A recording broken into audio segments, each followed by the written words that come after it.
Today's show is sponsored by ExpressVPN. One-click protection for all your devices. Visit expressvpn.com/inside.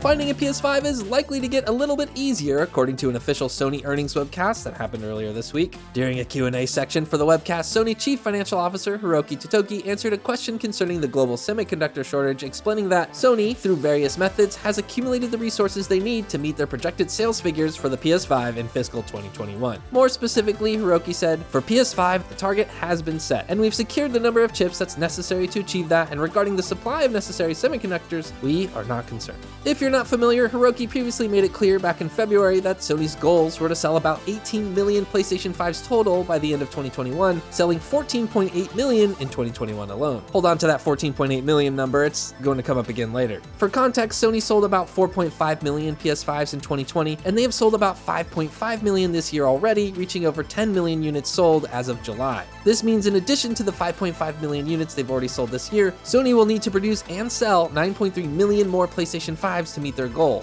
In other words, almost twice as many as they have shipped so far this year. Keep in mind the fiscal year for PlayStation ends in March of 2022, but all this is to say more PS5s are on the way, which means they should be easier to find, right? Well, maybe not, according to Ars Technica's Kyle Orland, who suggests the major reason for the PS5 shortages isn't actually just from the lack of available semiconductors, but an overall increase in overwhelming demand. After all, it's been reported that despite being incredibly difficult to buy, the PS5 is actually the fastest selling console in US history, meaning so far the PS5 is on track to continue outpacing the PS4, which sold, you guessed it, 14.8 million units in its first full fiscal year. What makes this interesting, as Orland points out, is that the production schedule for PS5 is actually pretty similar to the PS4. However, in the case of the PlayStation 4, easy retail availability began in the summer following launch. We obviously haven't seen that yet for the PS5, and it's a pretty clear indicator that there's more demand for the console than its predecessor, but easy availability is certainly a future we are hurling towards. It's just a matter of when. While Orland and other analysts like Matt Piscatella have their doubts that easy availability will come soon, it's not hard to imagine if Totoki and Sony are now newly confident about meeting their projected sales targets for the end of the year, there's a good chance they might even exceed them. And at the very least, more PlayStation 5s means more availability. But of course, you're still going to be up against all the rampant scalping, and when the holiday season kicks up into full swing, so will rising demand for PS5s. Our guess is there might be a decent sweet spot before the holidays, but what do you think? Are you still out there trying to snag a PS5, or are you just going to hold out for the next big PlayStation Studios exclusive before you try to get one?